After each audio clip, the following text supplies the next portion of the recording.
ক্ষতি আছে। এক নম্বর ক্ষতি হলো সময়ের অপচয় করা। এক নম্বর ক্ষতি কি? সময়ের অপচয় করা। সময়ের মানে কে? সবাই বলেন সময় মানে কে? ভাই বলেন না সবাই, সময় মানে কে? মানে ভাই আপনি মানে কোন সময়? সময় মানে আল্লাহ সুবহানাহু ওয়া তাআলা এই সময় দিয়েছেন আল্লাহ তাআলা। আপনি সময়টা আল্লাহ দেওয়ার সময় আপনি খেলাধুলার পিছনে কাটাইলেন, গান বাজনার পিছনে কাটাইলেন, দুনিয়ার পিছনে কাটাইলেন, ঠিক আছে? হাদিসের মধ্যে এসেছে রাসূল করিম সাল্লাল্লাহু আলাইহি ওয়াসাল্লাম বলেন আর উমরিহি ফীমা আফনাহু, কিয়ামতের কঠিন ময়দানে প্রশ্ন করা হবে, বান্দা রে আমি আল্লাহ তোমাকে সময় দিয়েছিলাম হায়াতে জিন্দেগি, এ বান্দা আমি আল্লাহ তোমাকে সময় দিয়েছি, যৌবন কালের শক্তি দিয়েছি, বান্দা রে সঠিক জ্ঞান বুদ্ধি দিয়েছি, আমার দেওয়া সময়টা পাওয়ার পরে, আমার দেওয়া শক্তি পাওয়ার পরে, আমার দেওয়া জ্ঞান বুদ্ধি পাওয়ার পরে এই সময়টা শক্তিটা আর বুদ্ধিগুলা তুমি কিভাবে কোন জায়গায় খরচ করেছ? জবাব দিতে পারবা? ইমানের পিছনে না করিয়া, আমাদের পিছনে না করিয়া, কোরআন হাদিসের পিছনে না দেখিয়া খেলার পিছনে গেলে সময়ের জবাব দিতে হবে। আমার কথা হাদিসের কথা। আর উমরিহি ফীমা আফনাহু, দুই নম্বর আপনি যে খেলা দেখতেছেন, আপনার টাকা পয়সা সম্পদের অপচয় হচ্ছে, এই অপচয় যে করতেছেন আপনি কিভাবে আপনার আল্লাহর কাছে জবাব দিবেন? হাদিস শরীফের মধ্যে আছে ওয়ান মালিহি মিন আইনা ইকতাসাবাহু ওয়া ফীমা আনফাকাহু, বান্দা রে তোমাকে অবশ্যই জবাব দিতে হবে মাল সম্পদ কিভাবে অর্জন করেছো, আর মাল সম্পদ কোন রাস্তার মধ্যে খরচ করেছো, অবশ্যই তোমাকে হিসাব দিতে হবে। বলে খেলাধুলা দেখলে কি লাভ? খেলাধুলা দেখলে খরচ কোথায় হয়? আপনি টিভি টেলিভিশনের মধ্যে দেখে খরচ নাই আছে, দেখতেছেন কারেন্টের মাধ্যমে, আইপিএস এর মাধ্যমে দেখতেছেন, এগুলা বিল উঠতেছে, আপনার খরচ হচ্ছে। অথবা মোবাইলের মধ্যে দেখেন, মোবাইল এমবি ছাড়া চলে না, এমবি টাকা ছাড়া চলে না, তাহলে টাকা পয়সার মালিক তো আপনি নয়। আল্লাহ তাআলা আপনাকে জিজ্ঞাসা করবে, বান্দারে কিভাবে মাল সম্পদ অর্জন করেছিলাম, আর কোন রাস্তার মধ্যে খরচ করেছিলাম? টিভির মাধ্যমে দেখো, টেলিভিশনের মাধ্যমে দেখো, অথবা মোবাইলের মাধ্যমে দেখো, মাল সম্পদ অপচয়কারী হিসেবে কিয়ামতের দিন আল্লাহ তাআলার আদালতে তোমাকে দাঁড়াতে হবে। কি জবাব দিবা? এই হলো হাদিস দ্বারা। কোরআনের মধ্যে আল্লাহ তাআলা বলেন অপচয়কারী শয়তানের ভাই, এগুলো আপনি অপচয় না করলে পারতেন, সময় অপচয় না করলে পারতেন, মাল সম্পদ অপচয় না করলে পারতেন। ইন্নাল মুফাসসিরিনা কানু ইখওয়ানা শায়াতিন, অপচয় যা করবে সেই ব্যক্তিকে শয়তানের ভাই বলা হয়েছে। শয়তান জাহান্নামে যাবে, শয়তানের অনুসরণ যারা করবে তারা জাহান্নামের মধ্যে যাবে। আলহামদুলিল্লাহ। দুই নম্বর কথা। তিন নম্বর কথা হলো কোরআনের বিরোধিতা করা, কোরআনের বিপক্ষে বলা। কোরআনের বিপক্ষে মানে আল্লাহ তাআলার বিপক্ষে, নাউযুবিল্লাহ। কোরআনের বিপক্ষে যুদ্ধ ঘোষণা করা, আল্লাহ তাআলা বিপক্ষে যুদ্ধ ঘোষণা করা। বলে কিভাবে? সূরা মায়েদা 51 নম্বর আয়াত, সূরা মায়েদা 51 নম্বর আয়াত। সাহস থাকলে কোরআন থেকে কাটে দেন, বল বলেন, আল্লাহ পাক বলেন ইয়া আইয়ুহাল্লাযীনা আমানু, ইয়া আইয়ুহাল্লাযীনা আমানু লা তাত্তাখিযুল ইয়াহুদা ওয়ান নাসারা আউলিয়া, এ ঈমানদার, এ মুমিনগণ, এ মুসলমানগণ, লা তাত্তাখিযুল ইয়াহুদা ওয়ান নাসারা আউলিয়া, ইহুদি নাসারা বিদ্রোহী কাফির মুশরিকদেরকে তোমরা বন্ধু রূপে গ্রহণ করিও না।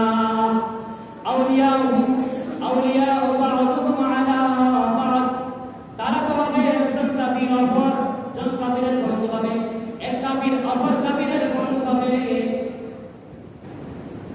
ওমা ইয়াতাওয়াল্লাহুম মিনকুম ফাইন্নাহুম মিনহুম, বাদানে জেনে রাখো তুমি মুসলমান হওয়ার পরে, তুমি ঈমানদার হওয়ার পরে, তুমি মুমিন হওয়ার পরে ইহুদি খ্রিস্টান বিধর্মী তাদের যদি খেলাধুলা ভালো লাগে, গান বাজনা ভালো লাগে, চুল কাটা ভালো লাগে, চলাফেরা ভালো লাগে, নাফরমানি ভালো লাগে, তাহলে জেনে রাখো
তাদের দিকে সামান্য পরিমাণ ঝুঁকে দেখো, ঝুঁকে বলো ফাতামাসসাকুন্নার, বরং তোমাকে জাহান্নামের আগুন স্পর্শ করবে, আর তুমিও জাহান্নামের আগুন স্পর্শ করবে। তার মতলব কি? অবশ্যই তুমি জাহান্নামের মধ্যে যেতে হবে। নাউযুবিল্লাহ। এজন্য ভুল সাব্যস্ত করা যাবে না, বরং সামান্য পরিমাণ ঝুঁকাও যাবে। ওয়ালা তালখানু রুখন, ঝুঁকা যাবে না, একটু পরিমাণ, বিন্দু পরিমাণ ঝুঁকা যাবে না। এটা লাযিনা যালামু ফাতামাসসাকুন্নার, যদি তুমি ঝুঁকে থাকো তাহলে জাহান্নামের আগুনের জন্য তৈরি হও, রেডি হও, প্রস্তুত হও। তুমিও জাহান্নামের আগুন স্পর্শ করবা, আর জাহান্নামের আগুন তোমাকে স্পর্শ করবে। এত দলিল থাকার পরে আপনি দেখবেন 3 নম্বর কোরআনের 2টা দলিল দিলাম। 4 নম্বর হাদিসের বিপক্ষে, মানে রাসূলের বিপক্ষে। রাসূল করিম সাল্লাল্লাহু আলাইহি ওয়াসাল্লাম বলেন, খালিফুল ইয়াহুদা ওয়াল নাসারা ওয়াল মুশরিকিন, তোমরা মুসলমান, তোমরা ঈমানদার, তোমরা মুমিন, তোমরা ইহুদি, নাসারা, মুশরিকিন যারা আছে, কাফির, মুশরিক, বিদতি যারা আছে, তাদের বিরোধিতা করো।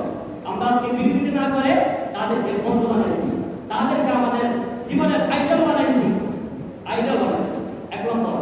2 নম্বর হাদিস শরীফের মধ্যে আছে, আল মারউ মা'a মান আহাব্বা, যে যাকে মহব্বত করে সে তার সাথে কিয়ামতের দিন উঠবে, সে তার সাথে জাহান্নামে যাবে। নাউযুবিল্লাহ। আপনি যদি 12 মানুষকে মহব্বত করেন, তাহলে 12 মানুষকে সাপোর্ট করার কারণে 12 মানুষ যে পরিমাণে আমল করবে, এক আমল করবে, এই নেক আমলের সওয়াব পাবেন আপনি সাপোর্ট করার কারণে। আর কাফির, মুশরিক, ইহুদি, নাসারা, বিদতি, জালিমদেরকে যদি সাপোর্ট করেন, তাহলে জালিম, জুলুম করে, কাফির, মুশরিক, তারা শিরকি করে, কুফরি করে যে পরিমাণ নাফরমানি গুনাহ হবে, এই পরিমাণ নাফরমানি গুনাহ তারা আমল করতে আসবে। আল মারউ মা'a মান আহাব্বা, যে যাকে মহব্বত করলো, অর্থাৎ আমাদের ভাষায় হলো যার সাথে তার মহব্বত, তার সাথে তার কিয়ামত, যার সাথে তার মহব্বত, তার সাথে তার কিয়ামত। আপনি যাকে মহব্বত করেন দুনিয়াতে, কিয়ামতের দিন তার সাথে থাকবেন, হাসরের মাঠে তার সাথে থাকবেন, জাহান্নামে তার সাথে থাকবেন। ওই ব্যক্তি যদি নেককার হয়ে থাকে, তাহলে আপনার ভালো হাসর হবে, আপনার ভালো আখিরাত হবে, আপনি জান্নাতি হবেন। আর যদি ওই ব্যক্তি যদি জালিম হয়, ওই ব্যক্তি যদি মুশরিক হয়, কাফির হয়, ইহুদি হয়, নাসারা হয়, মনে রাখবেন তাদের সাথে মহব্বত থাকার কারণে, তাদেরকে অন্তর থেকে ভালোবাসার কারণে হাত হয়ে আপনি উল্লাস করলেন, মনে করলেন মনে হয় জান্নাতের সার্টিফিকেট পাই গেছেন, রাজি পাস করছে, আর্জেন্টিনা পাস করছে, আর কি উল্লাস করলেন। হায় রে হায়, মনে হচ্ছে যে তুমি জান্নাতের একটা সার্টিফিকেট পেয়ে গেছো। মানুষ জান্নাতের সার্টিফিকেট পাইলে, সাহাবায়ে কেরাম জান্নাতের সার্টিফিকেট পাইছেন দুনিয়া থেকে, এত উল্লাস করেন নাই। তারা বলছেন, আবু বকর সিদ্দিক রাদিয়াল্লাহু তাআলা আফসোস করতেন, হায় আমি যদি দাস হয়ে যেতাম তাহলে গরু আমাকে খেয়ে ফেলতো, চতুর্থ পর্যন্ত আমাকে খেয়ে ফেলতো। আমি যদি দাস হয়ে যেতাম তাহলে মানুষ আমাকে তাকে লাঠি বানাইয়া চালাইয়া দিত। আমার কিয়ামতের দিন হিসাব হবে না। বান্দা, আপনার সামনে মৃত্যু আছে, আপনার সামনে কবর, আপনার সামনে হাসর, আপনার সামনে জান্নাত, আপনার সামনে জাহান্নাম। এতটুকু টাকার পরেও আপনি আর্জেন্টিনা, ব্রাজিল এইগুলা খেলা পাস করার পরে আপনি মনে করেন জান্নাতের সার্টিফিকেট পেয়ে গেছেন। হায় উল্লাস করে। যেন আল্লাহ তাআলা বিচার হলো, বান্দা তুমি নেক আমল করো, তুমি নেককার হও। আর নেককার মানুষ যারা আছে, ভালো মানুষ যারা আছে, তাদেরকে বন্ধু বানাও, তাদেরকে বন্ধু বানাও। আজকে আমরা যে নেককার হলাম না, নেককার মানুষকে বন্ধু বানাইলাম না, বরং ইহুদি, খ্রিস্টান, নাসারা, বিধর্মী তাদেরকে বন্ধু বানাই। 7 নম্বর ক্ষতি। 8 নম্বর ক্ষতি হলো কি? 8 নম্বর ক্ষতি, এই যে খেলা দেখতেছেন আপনি, দুনিয়াবি কোনো লাভ নাই, আখিরাতের কোনো লাভ নাই, আখিরাতের কোনো লাভ নাই, দুনিয়াবি কোনো লাভ নাই। যে কাজ করলে মুমিনের দুনিয়াবি কোনো লাভ হয় না, আখিরাতের কোনো লাভ হয় না, এই কাজকে অনর্থক কাজ বলা হয়। এই কাজ মুমিন করতে পারে না। মুমিন অনর্থক কাজ কর্ম কথাবার্তা বলতে পারে না। যারা অনর্থক কাজ কর্ম কথাবার্তা বলবে না, আল্লাহ তাআলা তাদেরকে জান্নাতুল ফিরদাউসের অধিবাসী হিসাবে কোরআনের মধ্যে 18 নম্বর পারা প্রথম সূরার মধ্যে ঘোষণা করেছে। সুবহানাল্লাহ। قد أفلح المؤمنون الذين هم في صلاتهم خاشعون والذين هم عن اللغو معرضون। যারা আনিল লাগwi মুরিদিন, অনর্থক কাজ কর্ম কথাবার্তা বলবে না, উলাইকা হুমুল ওয়ারিসুন। লাস্টের আয়াতের মধ্যে আল্লাহ বলছে যে জান্নাতুল ফিরদাউসের তারা বাসিন্দা হবে, ওয়ারিস হবে, জান্নাতুল ফিরদাউসের মেহমান হবে। সুবহানাল্লাহ। তাহলে এমন কাজ, যে কাজ করলে আখিরাতের কোনো লাভ নেই, দুনিয়ার কোনো লাভ নেই। 6 নম্বর হলো ইসলামের আপনি ক্ষতি করলেন, ইসলামের ক্ষতি করলেন। ইসলাম যেগুলাকে সাপোর্ট না করার কথা বলেছে আপনি সাপোর্ট করবেন।